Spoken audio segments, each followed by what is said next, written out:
হাজিরিন, কথা স্পষ্ট, স্পষ্ট কথা, কোনো গোজামিলের অবকাশ নেই।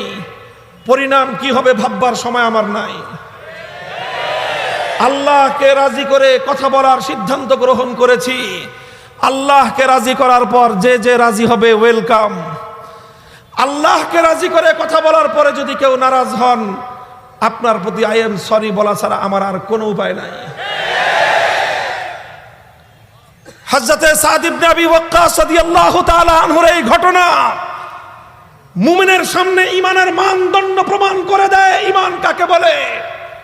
কোরআন বলে দিয়েছে, আমিনু কামা আমানান নাস, আমিনু কামা আমানান নাস। তোমরা ঈমান গ্রহণ করো, তোমাদের ঈমান হতে হবে সাহাবীদের মতো। ঈমানের মেয়ার মানদণ্ড হলো সাহাবায়ে কেরামের ঈমান। যার ঈমান সাহাবীদের মতো হবে তার ঈমান গ্রহণযোগ্য।